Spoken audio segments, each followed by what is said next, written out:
अब फिर कर रहे हैं प्रश्न कि प्रभु संस्थापनाय धर्मस्य प्रसमाय दरस्य च अवतीर्णो हि भगवान अंशेन जगदीश्वर। प्रश्नों की झड़ी लगा दी परीक्षित जी ने।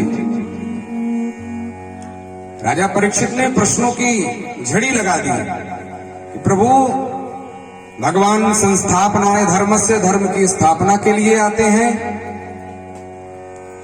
तो जब भगवान धर्म की स्थापना के लिए आते हैं, सकथम धर्म सेतु नाम वक्ता कर्ता अभिरक्षिता, वो धर्म के सेतु हैं, वक्ता है, कर्ता है, धर्म की रक्षा करने वाले हैं।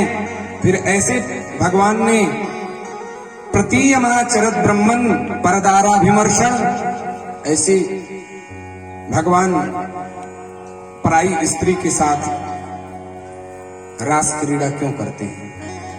यदि आप कहते हैं कि उनका मन था ऐसा भगवान का मन था, ऐसी भगवान की इच्छा थी, तो भगवान आप्त कामो यदुपति ही, वो आप्त काम है। पूर्णमदः पूर्णमिदं पूर्णात् पूर्णमुदच्यते पूर्णस्य पूर्णमादाय पूर्णमेवावशिष्यते, वो पूर्ण काम है। फिर प्रभु ने ऐसा जुगुप्सितम, ऐसा जुगुप्सित निंदित कार्य क्यों किया? किमभिप्राय एतम नः संशयम छिन्धि सुब्रतम, मेरे संशय को आप भंग करिए। बंधुओं, ये राजा परीक्षित जी का संदेह नहीं है।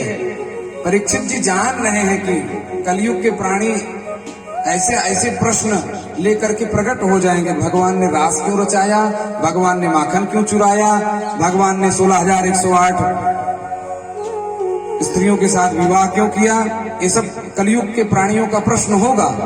इसलिए कलयुग के प्राणियों का प्रतिनिधित्व दायित्व कर रहे हैं परीक्षित जी महाराज। और परीक्षित जी महाराज, हम लोगों को कोई संदेह ना हो इसलिए ऐसा प्रश्न कर रहे हैं। सुखदेव जी महाराज कहते हैं, राजन धर्म व्यतिक्रमो दृष्टा ईश्वराणाम च साहसम अतेजीय साम्न दोषाय वह्नि सूर्य भुजो यथा।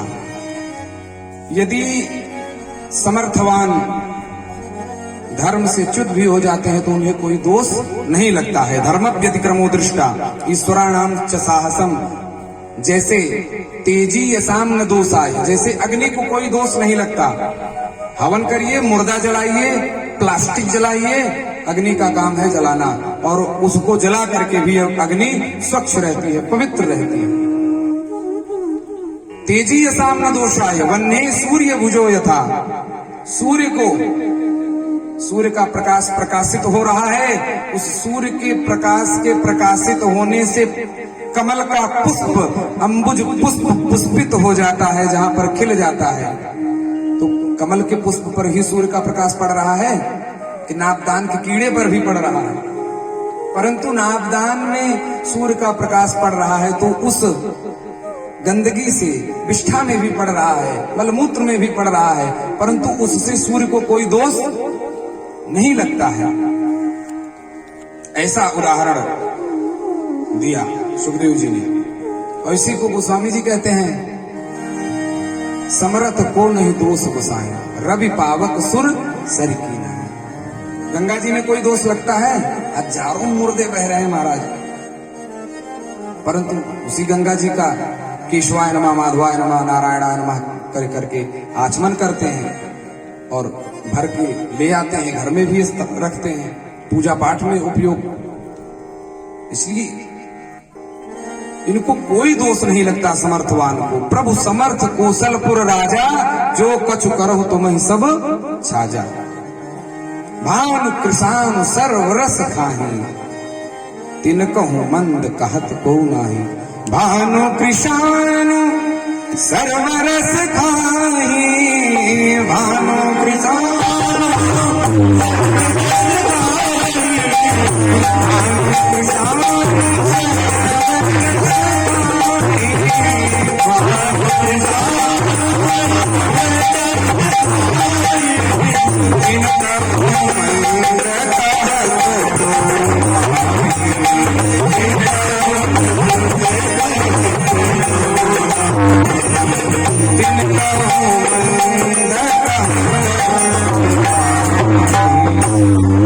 सुखदेव जी कहते हैं, राजन नैतत् समाचरे जातो मनसा ह्यनीश्वर विनश्य त्याचरण मौढ़्याद यथा रुद्रोब्धिजम विषम। समर्थवान होने पर शिव जी ने विष को पी लिया। यदि कोई ऐसी मूर्खता करता है तो उसका क्या होगा, वो मर ही जाएगा। इसलिए राजन, समर्थवान व्यक्ति को कोई दोष नहीं लगता है। यदि फिर भी हम कहेंगे कि भगवान ने 16,108 तो हम तो 2-4 विवाह तो कर ही सकते हैं, तो भगवान ने सबसे पहले रास क्रीड़ा ही नहीं की। 6 दिन के भगवान ने पूतना के स्तनों पर लगा हुआ कालकूट विष पी लिया। आप भी सल्फास खा लीजिए और बच जाइए, तो फिर ऐसा सोचिए। छोटे से भगवान ने अग्नि का पान कर लिया, भयंकर अग्नि का पान कर लिया। 2-4 धधकते अग्नि के गोले आप भी पा लीजिए और बच जाइए, तो फिर ऐसा सोचिए। भयंकर कालियाना के परिफलापदंते पदाम्बुजं तांडवगतिं मुंडन पर नाचत गिरधारी। कालियाना के फणों पर भगवान नृत्य करते हैं, रक्त रंजित लहूलुहान कर देते हैं कालियानाग को। आप कालियानाग पर नहीं नृत्य कर सकते, कम से कम किंग कोबरे कर दीजिए, अब बच जाइए, तो फिर सोचिए। वही सुखदेव जी कह रहे हैं कि शिव जी समर्थवान होने पर विष पी लेते हैं। यदि ऐसी मूर्खता सामान्य व्यक्ति करता है तो फिर उसे दुर्गति ही दुर्गति प्राप्त होगी। इस प्रकार से परीक्षित जी का समाधान जब सुखदेव जी ने किया तो परीक्षित हर्षित हो गए, प्रफुल्लित हो गए, आनंदित हो गए। और सबसे बड़ा समाधान सुखदेव जी का, सुखदेव जी कहते हैं, राजन रेमे रमेशो ब्रज सुंदरी भी यथार्भकः स्व प्रतिबिंब विभ्रमः। राजन, भगवान की आयु है 6 वर्ष, और 6 वर्ष का बालक जब किसी स्त्री की गोद में जाता है तो उस स्त्री के कपोलों को भी स्पर्श करता है, वक्षस्थल पर भी हाथ फेरता है, परंतु किसी स्त्री ने 6 वर्ष के बालक से आपत्ति नहीं जताई। यदि आपत्ति जताएगी तो लोग उसे मूर्ख कहेंगे। तो भगवान 6 वर्ष के हैं। रेमी रमेशो ब्रज सुंदरी भी, मानो बिजली की तरह दमकती गोपियों के मध्य में भगवान रमेशो, घनश्याम श्याम वर्ण के भगवान बादल के समान शोभायमान हो रहे हैं। और दूसरी बात, परीक्षित, भगवान ऐसी लीला अपने रसिक भक्तों को आनंद पहुंचाने के लिए करते हैं। अनुग्रहाय भूतानां मानुषं देहमास्थितः। इसलिए प्रभु की लीलाओं में संदेह नहीं करना चाहिए। अधजल गगरी छलकत जाए।